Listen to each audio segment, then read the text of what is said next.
Mi hijo quiso vivir como perro terrier y abandonó su vida por una manada, hasta que lo dejaron solo y volvió rogando entrar a casa. Nunca pensé que algo tan simple como escuchar ruidos raros en el patio de mi casa me iba a terminar cambiando la vida. Todo empezó una tarde normal, de esas donde llegas cansado del trabajo, esperando solo sentarte un rato y olvidarte del día. Mi esposa estaba haciendo de cenar y me preguntó si había visto a nuestro hijo, porque llevaba rato sin contestar y no estaba en su cuarto. Se me hizo raro porque normalmente a esa hora siempre estaba encerrado con el celular o jugando videojuegos.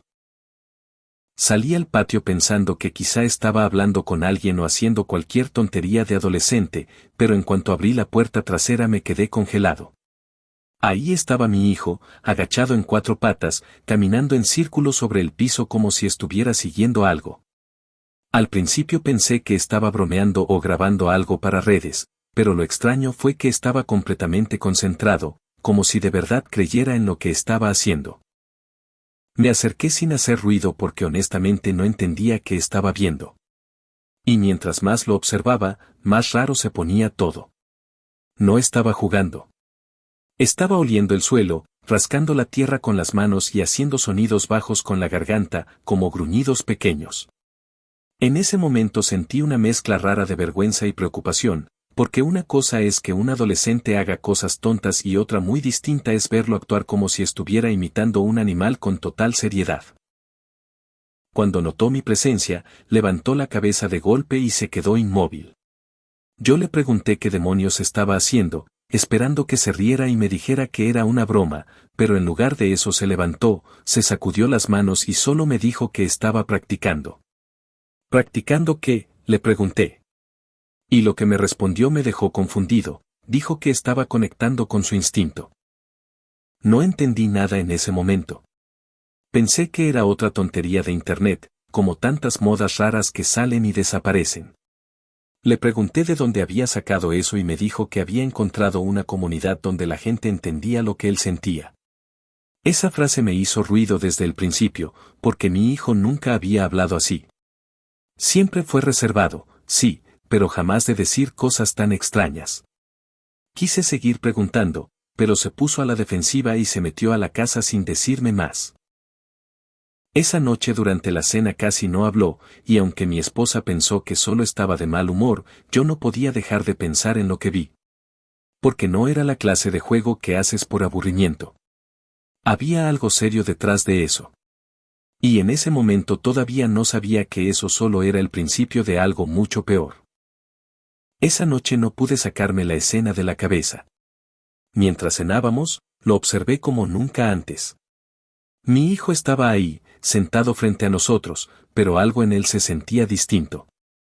Comía rápido, casi sin hablar, con la mirada clavada en el plato y el celular al lado, revisándolo a cada rato como esperando mensajes. Mi esposa le preguntó cómo le había ido en la escuela y respondió con monosílabos, seco, cortante. Lo normal en un adolescente, pensé. Pero después de lo que vi en el patio, todo empezó a verse diferente. Cuando terminó de cenar se levantó de inmediato y se encerró en su cuarto. Ni siquiera ayudó a levantar la mesa, cosa que antes sí hacía de vez en cuando. Yo me quedé viendo la puerta cerrada y sentí esa incomodidad que te da cuando sabes que algo no está bien, aunque todavía no puedas ponerle nombre. Más tarde, cuando todos ya estaban dormidos, pasé por su cuarto y vi luz por debajo de la puerta. Eran casi las 2 de la mañana. Toqué y no respondió.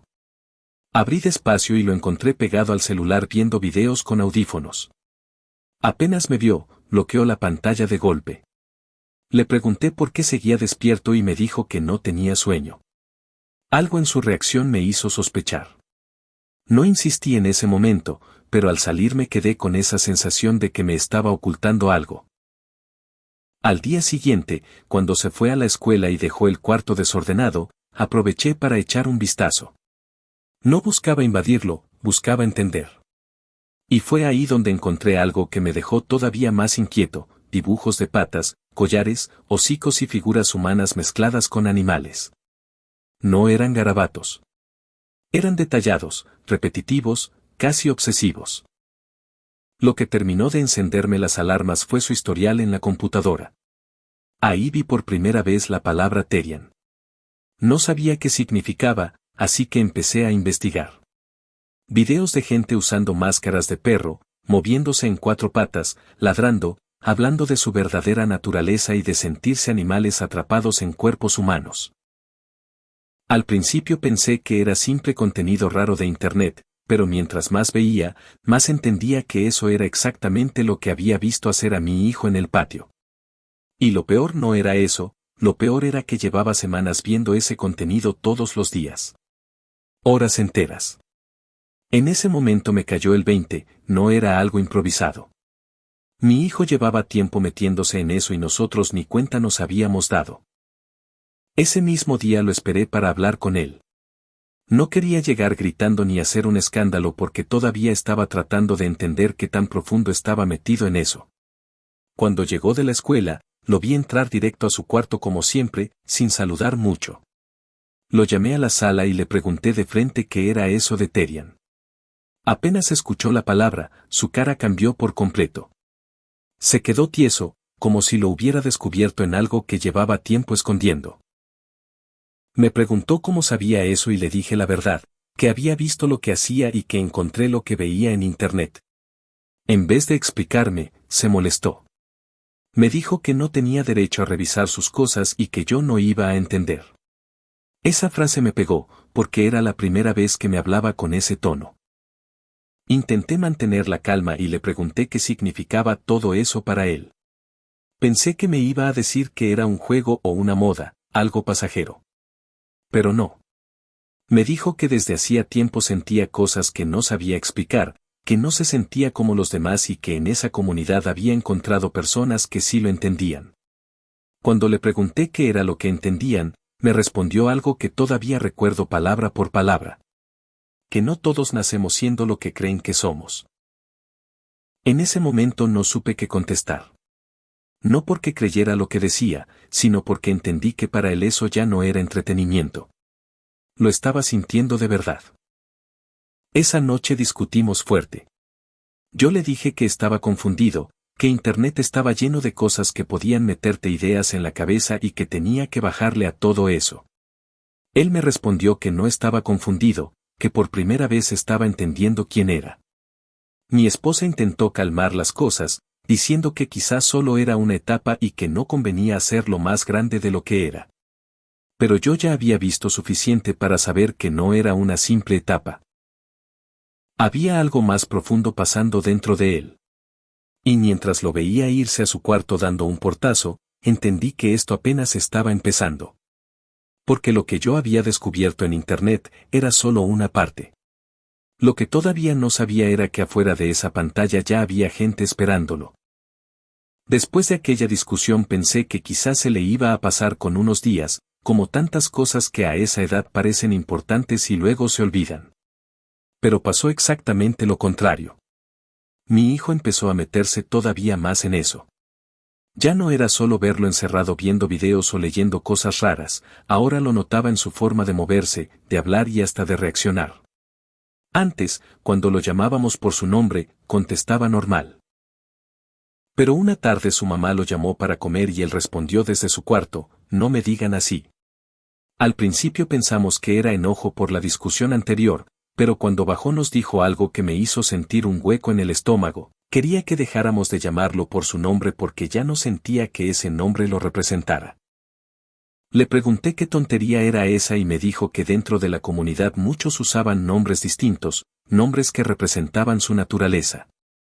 Me habló de instintos, de energía, de identidad y de cosas que sinceramente sonaban aprendidas, como si repitiera lo que otros le habían metido en la cabeza. Lo más inquietante fue que hablaba convencido. No con duda, no con vergüenza. Convencido. Mi esposa trató de tomarlo con calma, le dijo que todos pasamos por etapas raras de adolescentes, pero yo empecé a notar que esto ya estaba cambiando la forma en la que él se veía a sí mismo.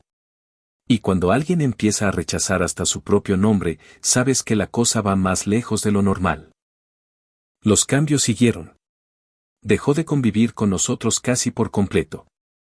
Antes, aunque fuera poco, bajaba a ver televisión o se sentaba un rato con su mamá. Ahora ya no. Todo su tiempo libre lo pasaba encerrado. Pero lo raro no era solo eso. Empecé a escuchar ruidos en su cuarto, golpes suaves, rasguños contra el piso, movimientos rápidos. Una noche me acerqué a la puerta y lo escuché hacer sonidos extraños, como jadeos y gruñidos bajos. Abrí de golpe y lo encontré agachado frente al espejo, con algo puesto en la cara. Cuando se lo quitó rápido, alcancé a verlo bien, era una máscara de perro. Y en ese momento entendí que esto ya había cruzado una línea que yo no había visto venir. Le arranqué la máscara de la mano y la vi bien. No era un juguete barato ni algo improvisado. Era una máscara hecha para parecer la cara de un perro de verdad, con hocico, orejas y detalles muy cuidados. Eso me preocupó más, porque significaba que no era algo que encontró por ahí, lo había buscado, pedido o comprado con intención. Le pregunté de dónde la había sacado y me respondió seco que era suya, que no tenía por qué explicarme nada. En ese momento me di cuenta de que ya no estaba discutiendo con el hijo que yo conocía. Era como hablar con alguien que había empezado a construir una versión distinta de sí mismo y estaba dispuesto a defenderla. Esa misma noche revisé sus redes y ahí encontré la otra parte que me faltaba entender. Grupos privados, chats, videos y gente organizándose para verse en persona. No eran solo videos para entretenerse, había toda una comunidad detrás. Se mandaban mensajes sobre dónde reunirse, qué llevar, cómo actuar y hasta cómo fortalecer su conexión animal. Mientras leía todo eso sentí algo que no había sentido antes, miedo. Porque Internet ya no era solo una influencia, ya era una puerta de entrada. Y mi hijo ya estaba cruzando esa puerta. Lo enfrenté al día siguiente con todo lo que había visto. Pensé que lo iba a negar o que se iba a asustar por saber que ya sabía más de lo que él creía. Pero no. Me dijo algo que me heló. Por primera vez siento que pertenezco a algo. Y esa frase me dejó callado unos segundos. Porque ahí entendí cuál era el verdadero gancho. No era la máscara. No era actuar como perro. Era sentirse parte de algo. Y eso era lo peligroso. Porque cuando alguien encuentra un lugar donde se siente aceptado, aunque ese lugar esté mal, es muy difícil arrancarlo de ahí. Después de esa conversación empecé a observarlo más de cerca. Ya no solo por curiosidad, sino porque sentía que algo se me estaba yendo de las manos. Y fue ahí cuando noté detalles que antes pasaban desapercibidos. Ya no caminaba igual dentro de la casa. A veces iba encorvado, ligero, como midiendo sus movimientos. Cuando comía, lo hacía rápido, casi sin levantar la vista, y varias veces lo vi oliendo la comida antes de probarla. Puede sonar absurdo, pero cuando empiezas a juntar pequeñas cosas, entiendes que ya no son coincidencias. Era como si estuviera practicando incluso cuando creía que nadie lo veía. Lo que terminó de preocuparme fue la escuela. Empezaron a llegar reportes de que estaba aislándose. No porque lo apartaran, sino porque él mismo se estaba alejando. Se iba solo en los recesos, evitaba actividades grupales y pasaba mucho tiempo pegado al celular hablando con gente que nosotros no conocíamos. Un maestro incluso me dijo que lo habían visto haciendo movimientos raros en un rincón del patio, como agachado, jugando con las manos en la tierra. Cuando escuché eso sentí vergüenza y preocupación al mismo tiempo, porque ya no era algo encerrado en casa. Esto ya se estaba saliendo a su vida real. Pero la señal más clara llegó una tarde cuando encontré un collar escondido entre su ropa. No era para mascota, era ajustable para persona. Negro, grueso, con una placa metálica vacía. Cuando lo tuve en mis manos sentí algo frío en el pecho. Porque una cosa es ver videos, otra usar una máscara, pero ponerse un collar era otra cosa. Era aceptar ese papel por completo. Cuando lo confronté, me lo arrebató de las manos con una fuerza que no le conocía y me gritó que dejara de meterse en su vida. Y ahí entendí algo que me dejó intranquilo toda la noche, ya no estaba entrando a ese mundo, ya estaba adentro. Después de encontrar el collar entendí que seguir preguntándole ya no me iba a servir de nada. Cada vez que lo confrontaba, se cerraba más. Así que hice algo que nunca pensé hacer con mi propio hijo, empecé a seguirlo. No por controlarlo, sino porque necesitaba saber hasta dónde había llegado esto. Un viernes salió de la casa diciendo que iba a hacer un trabajo de la escuela con unos compañeros. Lo dijo demasiado rápido, sin mirarme a los ojos. Esperé unos minutos y salí detrás de él en el carro, manteniendo distancia para que no me viera. Pensé que tal vez exageraba y que terminaría viéndolo entrar a casa de algún amigo o a una biblioteca. Pero no fue así. Lo seguí por varias calles hasta que llegó a un parque que estaba algo retirado de la colonia, uno de esos lugares donde casi no va nadie entre semana. Se bajó la mochila y se dirigió a la parte de atrás, donde había árboles y terreno de tierra. Me estacioné lejos y me acerqué caminando, tratando de no hacer ruido. Y cuando me asomé entre unos arbustos, sentí que se me helaba la sangre. No estaba solo. Había otros como él. Un grupo de muchachos de distintas edades, algunos con máscaras de perro, otros de gato, otros simplemente con collares y orejas puestas. Todos moviéndose raro, corriendo, agachándose, imitándose entre ellos. Lo peor no fue verlos actuar así. Lo peor fue ver a mi hijo sonriendo. Una sonrisa que hacía tiempo no le veía en la casa. Corría con ellos, se empujaban, hacían sonidos y parecían entenderse sin hablar demasiado. Y por primera vez entendí lo que él me había dicho, ahí se sentía parte de algo. Porque lo veía claro en su cara. No estaba incómodo. No estaba actuando obligado. Se sentía libre. Y eso fue lo que más me asustó. Porque ya no era una idea de internet. Era un grupo real, de carne y hueso, que lo estaba jalando cada vez más lejos de nosotros. Me quedé observando más tiempo del que debía, tratando de entender qué estaba viendo exactamente. No era solo un grupo de jóvenes jugando. Había reglas. Había orden. Me di cuenta porque uno de ellos, un muchacho un poco mayor que los demás, parecía dirigir todo. Él daba indicaciones, decidía qué hacían y los demás lo seguían sin cuestionar. Mi hijo lo escuchaba con atención, como si su palabra valiera más que cualquier cosa que le dijéramos en casa. Eso me pegó fuerte. Porque entendí que alguien más ya estaba ocupando un lugar de influencia en su cabeza. Escuché partes de lo que hablaban. Decían cosas sobre seguir su verdadera naturaleza, sobre dejar atrás a quienes no los entendían y rodearse solo de quienes sí aceptaban lo que eran. Y mientras escuchaba eso, me cayó el 20 de algo importante, esto no era solo una afición rara. Era una idea que se estaba reforzando entre ellos. Se alimentaban entre sí. Cada uno validaba al otro, y eso hacía que nadie cuestionara nada. Si uno dudaba, los demás lo levantaban otra vez. Era como una burbuja donde todo parecía normal, aunque desde afuera claramente no lo era. En un momento vi cómo mi hijo sacó de su mochila la máscara y se la puso delante de todos. Los demás reaccionaron bien, como aprobándolo. Incluso uno le puso la mano en el hombro y le dijo algo que alcancé a escuchar. Ya estás entendiendo quién eres. Y esa frase me revolvió por dentro. Porque ahí entendí cómo funcionaba todo. No lo estaban obligando. Lo estaban convenciendo. Lo hacían sentir especial, como si descubrir esa identidad fuera algo importante. Y para un adolescente que llevaba tiempo sintiéndose fuera de lugar, eso era más poderoso que cualquier regaño mío. Seguí observando hasta que algo me hizo entender que esto ya había escalado más de lo que imaginaba. No solo corrían o se grababan. Se repartían horarios, hablaban de próximas reuniones y de lugares donde podían juntarse sin que los vieran. Uno de ellos incluso mencionó que algunos padres ya sospechaban y que había que ser más cuidadosos.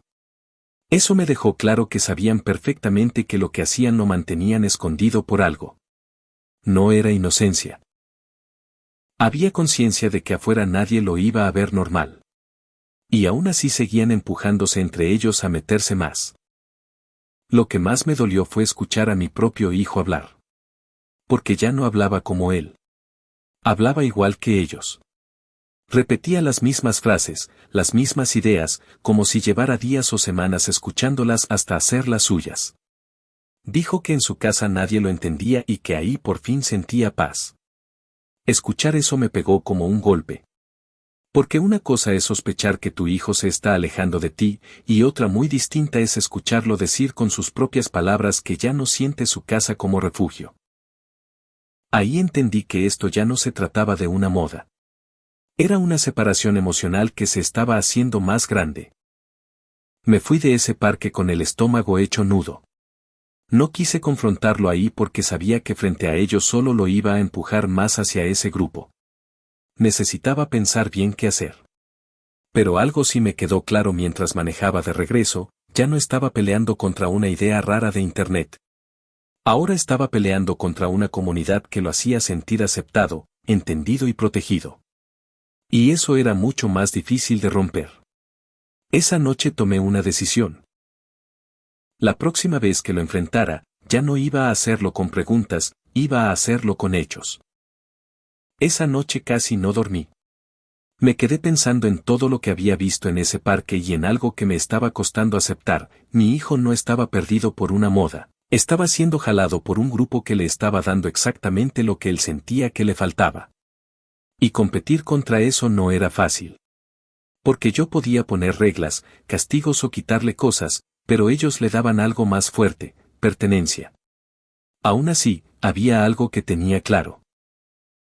Si seguía permitiendo que esto avanzara, iba a perderlo por completo.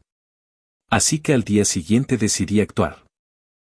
Esperé a que llegara de la escuela y lo llamé a la sala. Esta vez no hubo rodeos. Le dije que sabía de las reuniones, del parque, del grupo y de todo lo que estaban haciendo. En cuanto escuchó eso, su cara cambió. Primero sorpresa, luego enojo. Me preguntó si lo había estado siguiendo y le dije que sí. No lo negué. Le dije que era mi responsabilidad saber en qué se estaba metiendo. Se levantó molesto y me gritó que no tenía derecho a meterse así en su vida. Pero esta vez no retrocedí. Le dije claro que mientras viviera bajo mi techo, eso también era asunto mío. La discusión subió rápido. Me dijo que ese grupo sí lo entendía, que ahí nadie se burlaba de él, que ahí no tenía que fingir. Y esa palabra me hizo ruido, fingir. Porque entonces entendí que para él, su vida normal era la actuación y eso otro era lo auténtico. Ahí fue cuando le pedí algo simple, que me diera la máscara y el collar. Pensé que se negaría, pero lo que hizo fue peor. Se aferró a ellos con fuerza, como si le estuviera quitando una parte de sí mismo. Y en ese momento confirmé algo que me golpeó duro, esos objetos ya no eran accesorios, eran símbolos de lo que él creía ser. No quise seguir discutiendo dentro de la casa porque ya veía cómo esto se estaba convirtiendo en un choque donde ninguno iba a ceder. Así que hice algo que él no esperaba. Le dije que se subiera al carro. Me preguntó a dónde íbamos y le respondí que si de verdad quería entender lo que era vivir como animal, entonces le iba a mostrar algo real. No quiso al principio, pero le dejé claro que esta vez no era opción. Mi esposa me miró preocupada, como queriendo detenerme, pero yo ya había tomado la decisión. Si las palabras no estaban funcionando, la realidad tenía que hacerlo. Manejé hasta una zona de la ciudad donde suelen verse perros callejeros, de esos que sobreviven buscando comida entre basura, peleando por territorio y aguantando frío o calor sin nadie que los cuide. Nos bajamos y lo hice caminar conmigo entre calles oscuras, viendo animales flacos, heridos, desconfiados, algunos cojeando, otros peleándose por restos de comida. Le dije que mirara bien. Que eso era lo más cercano a vivir por instinto, sin comodidad, sin protección y sin alguien que te espere en casa. Mi hijo no decía nada, pero lo veía incómodo, bajando la mirada. En un momento nos topamos con un perro viejo, lastimado, con una herida abierta en el costado, acostado debajo de un carro buscando refugio. Le dije que lo viera bien. Que eso también era parte de esa vida que tanto idealizaba, dolor, abandono y supervivencia. Le pregunté si de verdad creía que eso era libertad.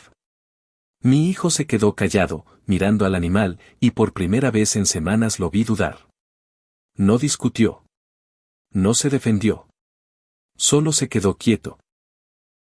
Y ahí supe que, aunque fuera por unos segundos, algo de esa fantasía había empezado a romperse. De regreso a casa el silencio fue pesado. Mi hijo iba viendo por la ventana, sin decir una sola palabra, y eso era raro en él después de una pelea. Normalmente respondía, se defendía o se encerraba en su postura. Pero esta vez no.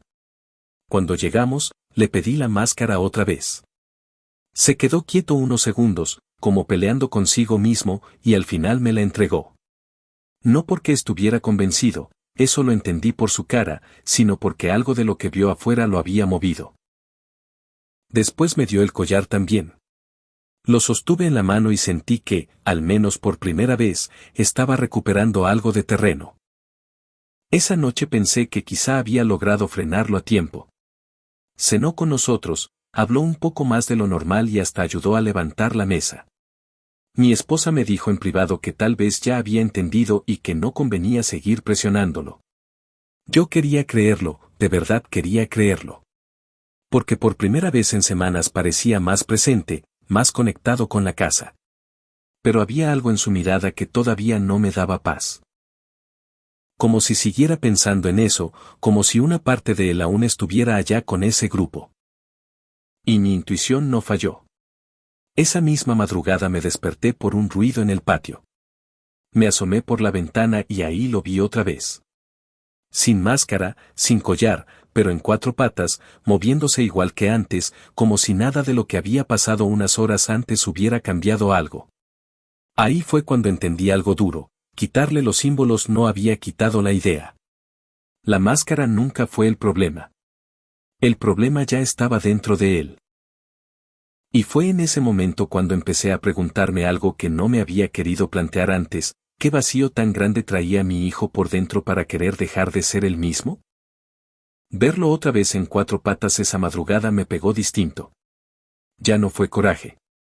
Fue preocupación de verdad. Porque en ese momento entendí que esto ya no se iba a arreglar quitándole cosas o llevándolo a ver la realidad allá afuera. El problema era más profundo. Me quedé viéndolo por la ventana unos segundos y, por primera vez, no salí a detenerlo. Solo lo observé. Sus movimientos ya no parecían un juego ni una imitación torpe, parecían rutina. Como algo que repetía tanto que ya le salía natural. Y eso me hizo preguntarme cuánto tiempo llevaba así sin que yo lo notara. Al día siguiente decidí no confrontarlo de inmediato. En lugar de eso, fui a la escuela. Quería entender qué estaba pasando fuera de la casa, porque muchas veces lo que empieza adentro tiene raíces afuera. Pedí hablar con uno de sus maestros y con la orientadora. Lo que me dijeron me dejó pensando. Mi hijo no era problemático, nunca lo fue. Pero llevaba meses aislándose. Ya casi no hablaba con nadie, se apartaba en los descansos y evitaba actividades donde tuviera que convivir mucho. No porque lo sacaran, sino porque él mismo se estaba apartando. La orientadora me dijo algo que me hizo ruido, que muchas veces los jóvenes que sienten que no encajan buscan grupos donde su rareza no solo sea aceptada, sino celebrada. Y cuando escuché eso, todo empezó a acomodarse en mi cabeza. Porque entendí que quizá el problema no empezó con esos videos ni con esa comunidad. Tal vez empezó mucho antes. Tal vez empezó desde el momento en que mi hijo dejó de sentirse parte de algo y nosotros no lo vimos. Y esa idea me golpeó fuerte, porque me hizo pensar que mientras yo veía cambios raros, él llevaba tiempo pidiendo ayuda sin saber cómo decirlo. Ese día regresé a la casa con otra mentalidad. Ya no quería llegar a imponer o a pelear. Quería entender. Así que esperé a que estuviera más tranquilo y entré a su cuarto.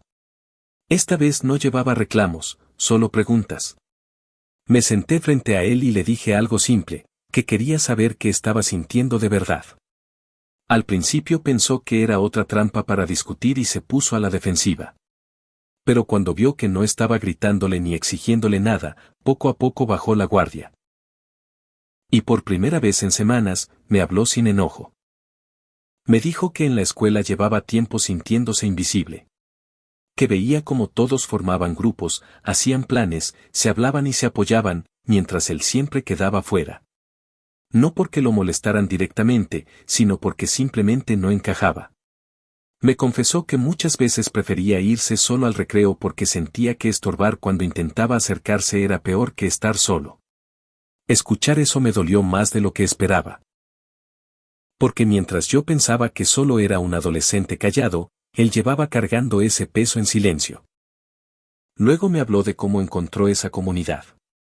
Dijo que al principio solo veía videos por curiosidad, pero después empezó a leer comentarios, entrar a grupos y hablar con gente que decía sentir lo mismo que él, sentirse fuera de lugar, diferentes, raros. Y ahí fue donde encontró algo que no tenía en otro lado, validación. Me dijo algo que me quedó marcado. Cuando hablaba con ellos, sentía que por fin alguien me entendía sin juzgarme. Y ahí entendí que el problema nunca fue ponerse una máscara, el problema era todo lo que estaba tratando de esconder debajo de ella. Le pregunté directamente si de verdad creía que era un perro o si todo eso era solo una forma de sentirse parte de algo. Se quedó callado un buen rato, mirando el piso, como si ni él mismo supiera responder. Y eso me confirmó algo importante, ni siquiera tenía clara la línea entre lo que sentía y lo que le habían ido metiendo en la cabeza. Después me dijo que no era tan simple, que cuando estaba con ellos sentía paz, como si por fin dejara de pensar en todo lo demás. Y esa frase me hizo entender que ese grupo se había convertido en su escape. Esa noche hablamos más de lo que habíamos hablado en meses. Me contó cosas pequeñas que para él eran enormes, sentirse ignorado, sentir que nunca destacaba en nada, ver cómo otros avanzaban y él seguía igual. Cosas que como padre a veces uno no ve porque piensa que mientras todo esté bien por fuera, por dentro también lo está. Pero no era así. Mi hijo llevaba tiempo sintiéndose menos, y ese vacío fue exactamente lo que ese grupo aprovechó para jalarlo. No con amenazas, no con fuerza. Con aceptación. Cuando terminé de hablar con él pensé que por fin estábamos avanzando. Esa noche no salió al patio, no se encerró a ver videos y hasta dejó el celular sobre la mesa un rato, algo que no hacía nunca. Pero antes de dormir, cuando fui a apagar las luces, vi algo que me dejó inquieto. Estaba sentado en la orilla de la cama, mirando la máscara que yo le había quitado y luego devuelto para hablar con calma. La sostenía como si estuviera dudando entre soltarla o volver a ponérsela. Y ahí entendí algo peligroso, había hablado conmigo, sí, pero emocionalmente todavía seguía atado a ellos. Después de esa conversación pensé que por fin habíamos avanzado. No porque creyera que todo estaba resuelto, pero al menos sentí que por primera vez había bajado la guardia conmigo.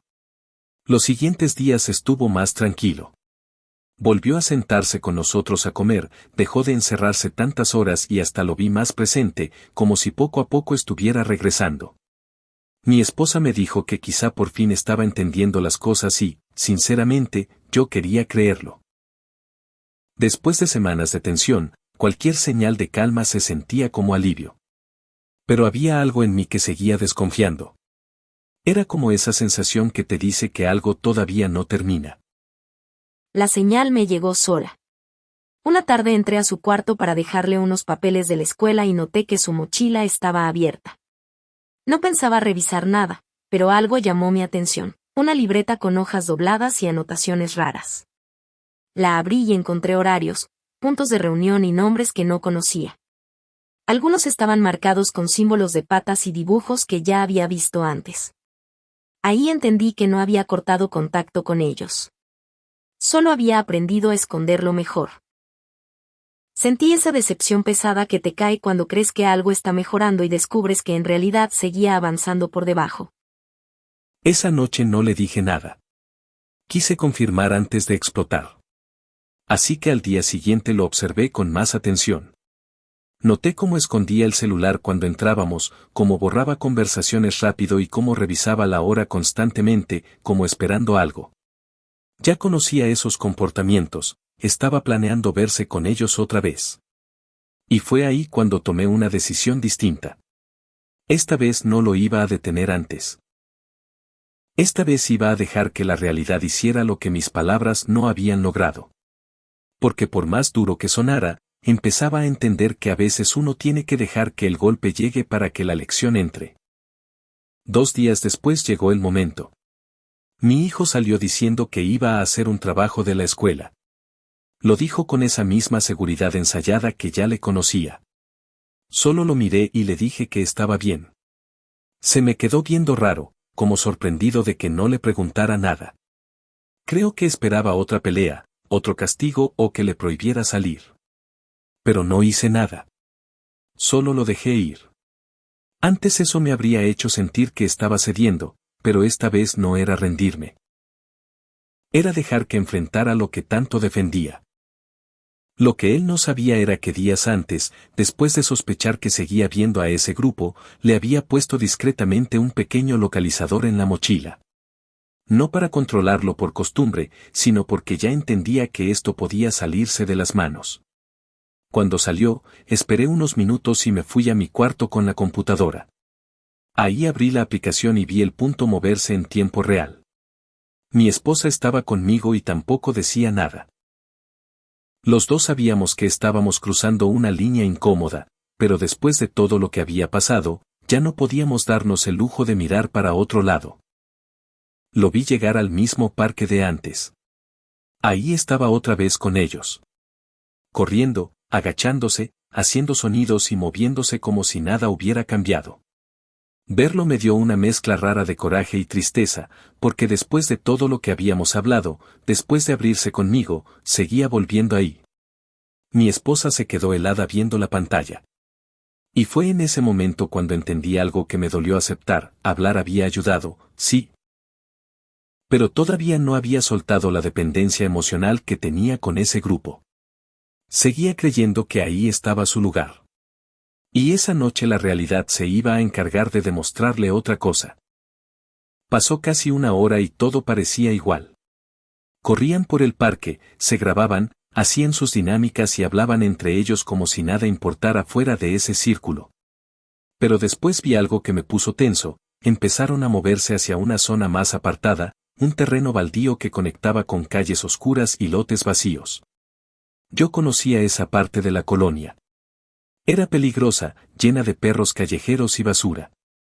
En ese momento pensé en salir por él, pero me detuve. Quería creer que solo estaban cruzando por ahí y regresarían. Pero no fue así. Desde la cámara y el audio empecé a escuchar ladridos cerca. Primero uno, luego varios. Y de pronto todo cambió. Un grupo de perros callejeros salió de entre la oscuridad, alterados por el ruido y el movimiento. Los muchachos entraron en pánico. Y lo que más me impactó fue ver cómo, en cuanto sintieron peligro de verdad, dejaron de actuar como animales y empezaron a correr como personas normales. Ya no había juego. Ya no había instinto. Solo miedo puro. Vi a varios agarrar piedras, palos o cualquier cosa para defenderse mientras corrían. Mi hijo no alcanzó a salir rápido. Uno de los perros lo alcanzó en la pierna y lo tumbó. Escuché su grito y sentí que el corazón se me fue al suelo. Quise salir corriendo por él, pero seguí viendo unos segundos porque necesitaba entender algo: ¿qué haría ese grupo que decía ser su familia? Y ahí vino lo peor. Nadie se quedó con él. Nadie lo ayudó a levantarse. Lo dejaron atrás mientras huían. La famosa manada lo acababa de abandonar. Y en ese momento supe que lo que venía después iba a romperlo por completo. En cuanto vi que lo dejaron tirado, ya no pude seguir mirando. Salí de la casa de inmediato y manejé directo hacia donde marcaba el localizador. Mi esposa venía llorando, repitiendo que ojalá llegáramos a tiempo. Cuando llegué al terreno, lo encontré apoyado contra una barda, agarrándose la pierna y respirando agitado. Ya no había máscara, ya no había poses, ya no había nada de esa identidad que tanto defendía. Solo estaba mi hijo, herido, asustado y solo. Cuando me vio llegar, su cara cambió. No de alivio solamente, también de vergüenza.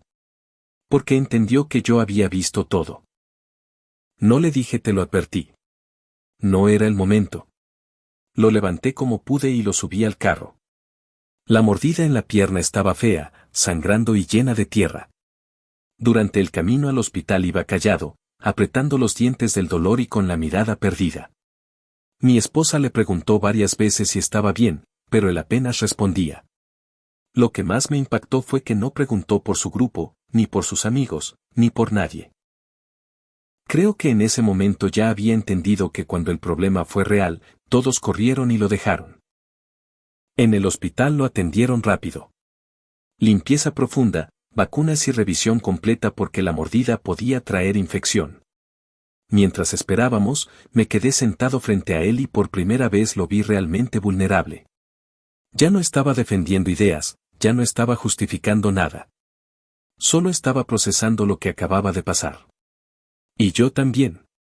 Porque aunque una parte de mí sabía que esa realidad le iba a abrir los ojos, otra parte se sentía mal por haber dejado que llegara hasta ese punto. Pero en el fondo sabía algo, si yo lo hubiera detenido antes, él seguiría creyendo que esa manada estaba para él. Ahora ya sabía la verdad. Cuando salimos del hospital ya era madrugada. El ambiente en el carro era pesado, pero distinto a otras veces. Antes el silencio entre nosotros era de enojo, ahora era de vergüenza y realidad. Al llegar a la casa lo ayudé a bajar y a caminar hasta su cuarto porque la pierna le dolía demasiado. Mi esposa le preparó algo de comer y lo dejó en la mesa, pero apenas probó un poco. Se veía agotado, física y mentalmente. Antes de dormir, solo me dijo algo que no esperaba escuchar tan pronto. Me dejaron solo. Y esa frase me confirmó que la lección había entrado donde yo no había podido llegar. Los siguientes días fueron extraños. Mi hijo casi no salía de su cuarto, pero esta vez no era por esconderse en ese mundo, sino por la vergüenza de haberlo visto caer así. Ya no usaba la máscara, ya no hablaba de esa comunidad y el celular lo tenía a un lado, casi sin tocarlo. Varias veces vi mensajes entrando de ese grupo, pero él no los abría. Solo miraba la pantalla y la apagaba. Y eso me hizo entender que algo adentro de él estaba rompiéndose, la idea de que ellos eran su refugio. Pero aunque ya no volvía con ellos, yo sabía que eso no significaba que todo estuviera arreglado. Porque una cosa es salir de un grupo y otra muy distinta es llenar el vacío que te llevó hasta ahí. Así que una tarde me senté con él y le hablé claro. Le dije que lo que pasó no iba a quedar como una simple anécdota. Que necesitábamos trabajar lo que había detrás de todo eso. Terapia, límites y reconstruir su vida real. Esta vez no discutió. Solo asintió. Y eso, viniendo de él, me dijo más que cualquier promesa. Empezamos con terapia esa misma semana. Al principio pensé que iba a cerrarse o a decir lo mínimo, como hacía con nosotros, pero para mi sorpresa habló más de lo que esperaba. El psicólogo nos explicó algo que me dejó pensando, mi hijo no estaba buscando ser otra cosa, estaba buscando dejar de sentirse como se sentía siendo él mismo. Y esa diferencia cambia todo. Porque entendí que no se trataba de una identidad rara, sino de una salida emocional. Una forma de escapar de su inseguridad, de su soledad y de todo lo que venía cargando. Conforme pasaron los días empezó a recuperar pequeñas cosas que parecían simples, pero para nosotros significaban mucho. Volvió a bajar a comer con nosotros sin encerrarse después. Volvió a hablar con su mamá de cosas normales. Incluso empezó a dejar el celular lejos por ratos, algo que antes parecía imposible. Pero lo más importante fue que dejó de idealizar a ese grupo. Una noche me dijo algo que me dejó claro que estaba despertando. Yo pensaba que eran mi familia, pero solo estaban ahí mientras todo era fácil. Y esa frase fue el primer paso real para soltarlos. Aún así, la herida no era solo la de la pierna. Había vergüenza, culpa y mucho enojo consigo mismo. Porque ahora estaba viendo todo desde afuera y entendiendo hasta dónde había llegado.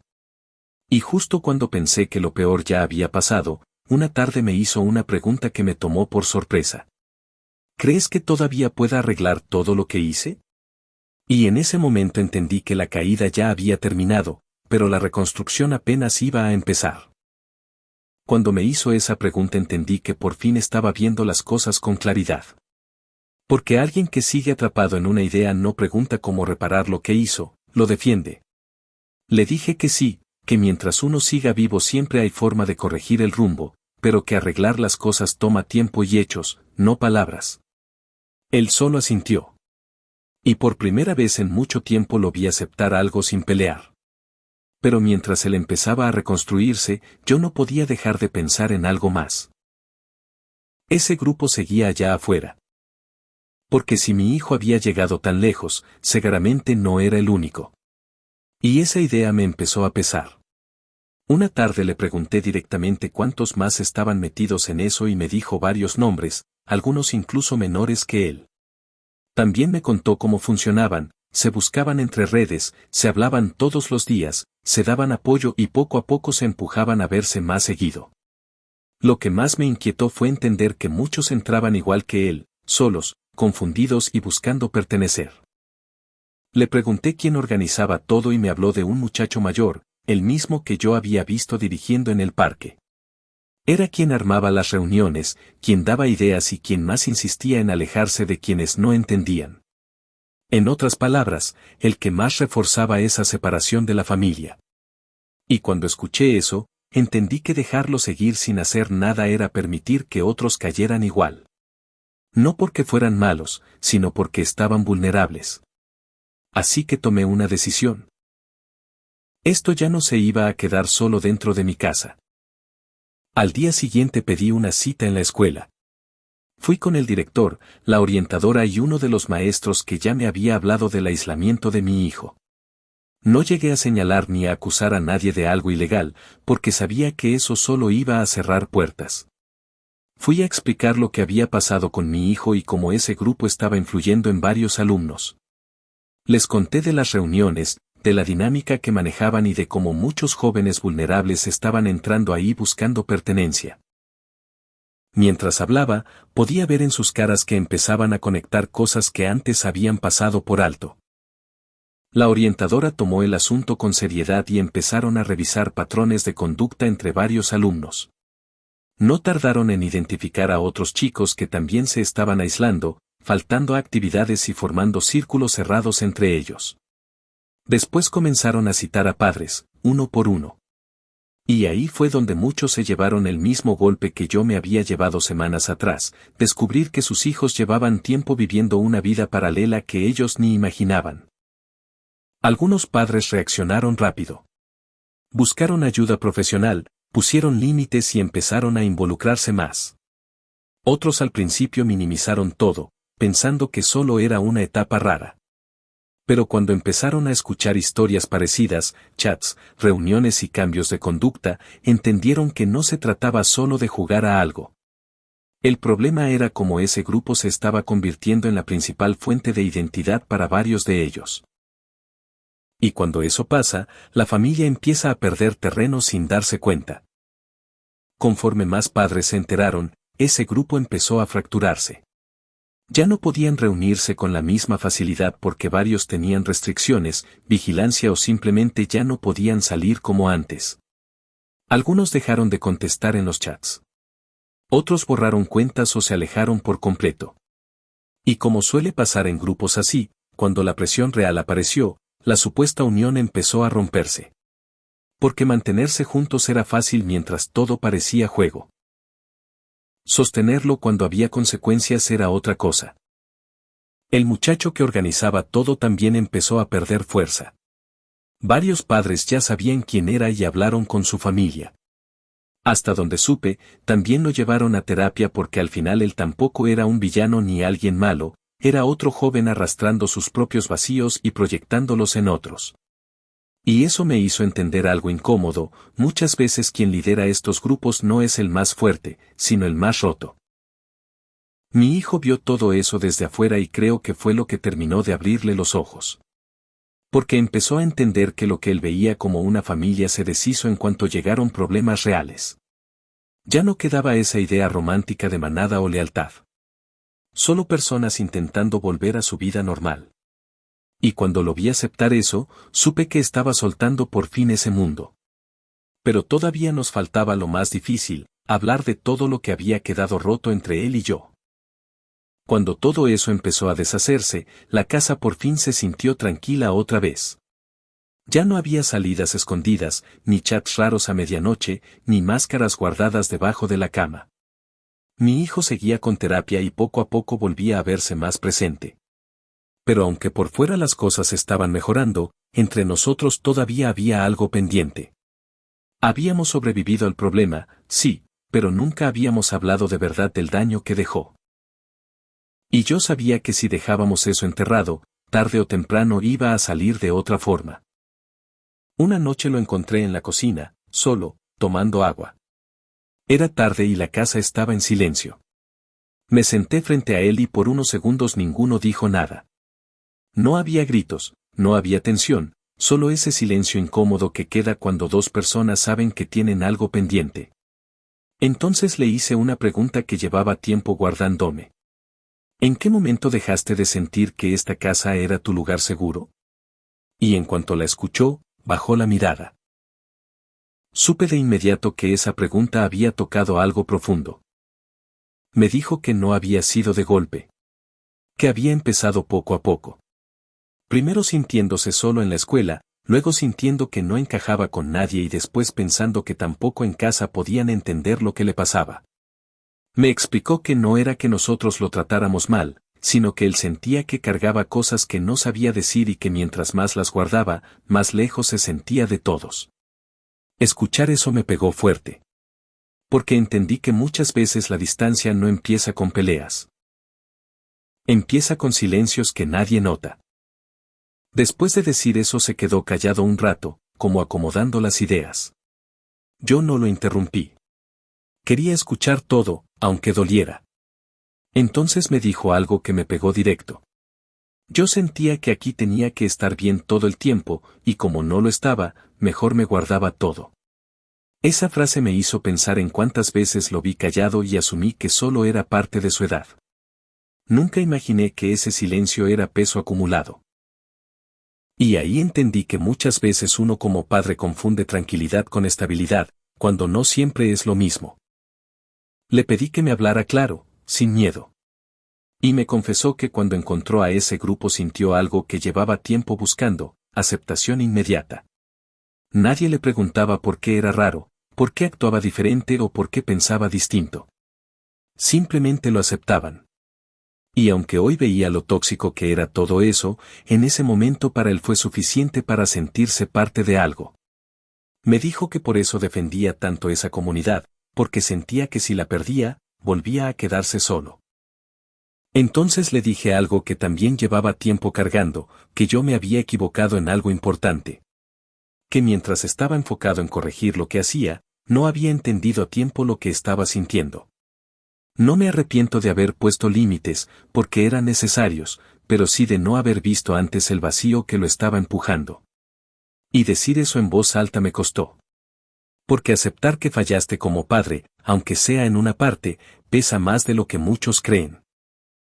Cuando le dije eso, levantó la mirada y por primera vez en mucho tiempo lo vi completamente abierto, sin defensas. Me dijo que él también sabía que se había equivocado. Que ahora entendía lo lejos que había llegado y lo cerca que estuvo de perderlo todo por seguir algo que en ese momento le parecía más importante que su propia vida real. Me confesó que lo que más le dolió no fue la mordida ni quedarse solo esos días.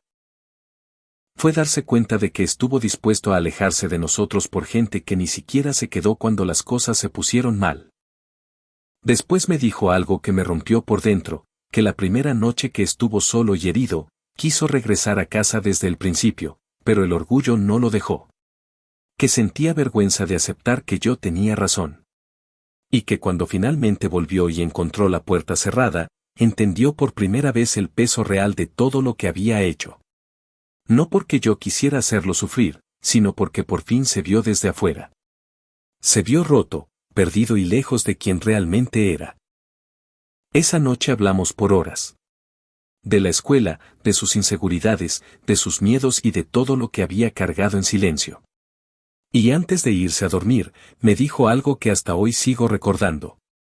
Gracias por no rendirte conmigo, aunque yo ya me estaba perdiendo. Y en ese momento entendí algo que muchos padres aprenden tarde: amar a un hijo no siempre es hacerlo sentir cómodo, a veces es sostenerlo firme hasta que pueda volver a encontrarse. Pasaron varios meses después de todo eso y la vida empezó a acomodarse otra vez. No como antes, porque después de algo así nadie regresa exactamente al mismo lugar, pero sí a uno mejor.